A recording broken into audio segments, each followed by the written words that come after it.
किसी भी देश को विकसित होने के लिए जरूरी होता है कि वहां की शिक्षा व्यवस्था अच्छी हो, लेकिन पिछले 70 सालों में हमारे देश की शिक्षा व्यवस्था पर किसी ने ध्यान नहीं दिया। जनता ने तो उम्मीद ही छोड़ दी थी कि सरकारी स्कूल ठीक भी हो सकते हैं, लेकिन फिर दिल्ली में आई केजरीवाल सरकार, जिसने 5 साल में यह साबित कर दिया कि सरकारी स्कूल शानदार हो तो सकते हैं। सरकारी स्कूल प्राइवेट स्कूलों से बेहतर रिजल्ट ला तो सकते हैं। पिछले 5 सालों से लगातार दिल्ली के सरकारी स्कूल अपना ही रिकॉर्ड तोड़ते आ रहे हैं और इस साल तो उनका रिजल्ट 98% पहुंच गया है। इस रिजल्ट के भागीदार सरकारी स्कूलों के छात्रों से जब मुख्यमंत्री अरविंद केजरीवाल और शिक्षा मंत्री मनीष सिसोदिया ने करी मुलाकात, तो हुई कुछ खास बातें।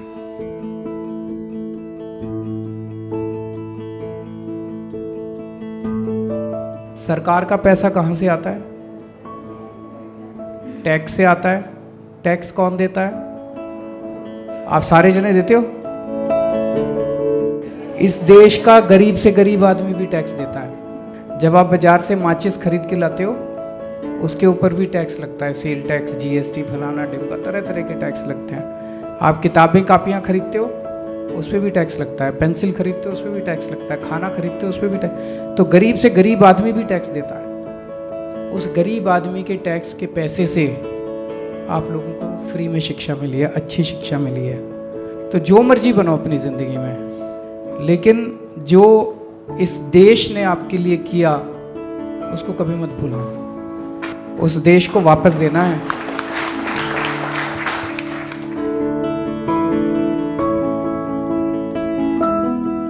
दादी की तबीयत खराब थी तो मम्मी पापा आ नहीं सकते थे वहाँ से, और लॉकडाउन में भी बहुत प्रॉब्लम, क्योंकि पैसे वो लोग लेके गए थे अपने साथ और हमारे पास थे नहीं इतने।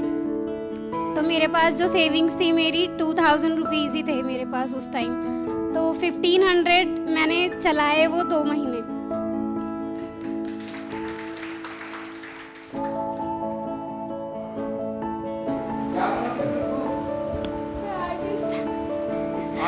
Yes sir. Painting? Yes sir. अच्छा, पेंटिंग करते हो? Yes sir. मैं सर से मिली भी हूँ जब यहाँ पे रॉयल कपल, डच कपल्स आए थे नीदरलैंड से।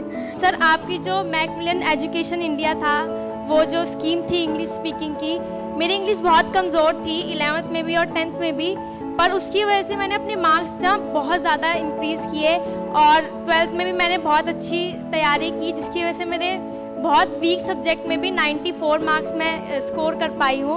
और मैं इसलिए आपका बहुत बहुत थैंक यू करना चाहती हूँ।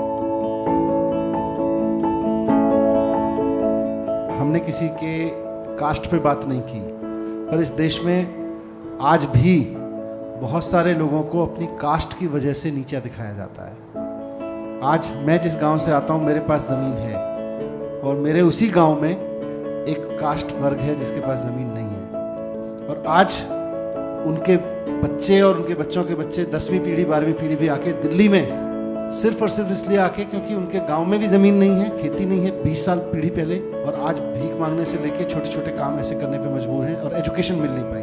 तो आज जब हम शिक्षित हो रहे हैं, आज जब हम समझदार हो रहे हैं एक देश के रूप में, एक समाज के रूप में, तो हमारी ये जिम्मेदारी बनती है। 3 भाई होते हैं, उनमें से एक किसी कारण से, पेरेंट्स की गलती की वजह से या दुर्योग से कमज़ोर रह जाता है, तो बाकी 2 भाइयों की जिम्मेदारी बनती है कि नहीं बनती कि उसको साथ लेके चलेंगे। तो as a nation, as a society हमारी जिम्मेदारी बनती है कि नहीं बनती कि पहले जो गलतियां हुई उसकी वजह से जो लोग पीछे छूट गए उनको साथ लेके चले कि नहीं चले, चलना चाहिए कि नहीं चलना चाहिए।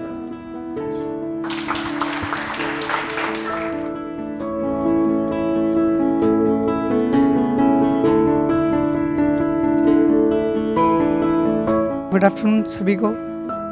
सर, मैं बेसिकली बिहार से बिलोंग करता हूँ। सर, मैं दिल्ली अपने अंकल के साथ रहता था बचपन से ही। 3rd क्लास में मैंने गवर्नमेंट स्कूल में मेरा नाम लिखवाया गया था। आफ्टर 10th क्लास मैंने अपने अंकल का भी घर छोड़ दिया। सर, मैं अकेला रहता हूँ और अकेला अपना रेंट पे रहता हूँ, किराया मैनेज करता हूँ। सर, मैंने कुछ ट्यूशन्स पढ़ाए, होम ट्यूशन्स, या सर खाली टाइम समय में कुछ फैक्ट्री वगैरह भी देखी। तो बाकी सर 12th में सर फिर टीचर्स ने सर बहुत ज़्यादा हेल्प की, क्योंकि उन्होंने कहा सर कि 12th ये हमारे लाइफ के मार्क्स हैं, ये लाइफ डिसाइड करते हैं। तो सर हमारे प्रिंसिपल सर, हमारे और टीचर्स सर, इन्होंने टाइम पे मोटिवेट किया सर, जिसका रिज़ल्ट ये है कि आज मैं फर्स्ट टाइम आपके सामने हूँ। धन्यवाद sir.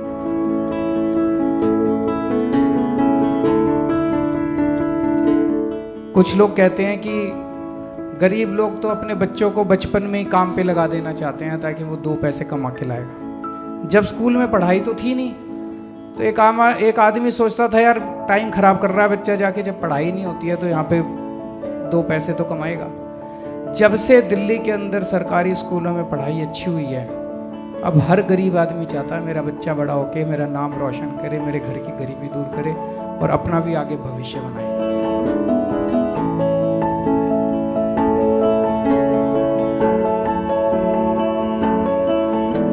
Good afternoon sir, good afternoon to all. Sir मैं 9th क्लास में फ़ेल हो गई थी मैथ्स में, और उसके बाद मेरे टीचर्स ने समझाया, प्रिंसिपल सर का भी उस पर सपोर्ट मिला और पेरेंट्स का भी मिला, तो उसकी वजह से मैंने 80% प्लस स्कोर किया 9th में। और सर मैंने फिर क्लास 11th में टॉप किया, और मैंने कभी सोचा भी नहीं था क्लास 12th में मैं 96.2 स्कोर करूँगी।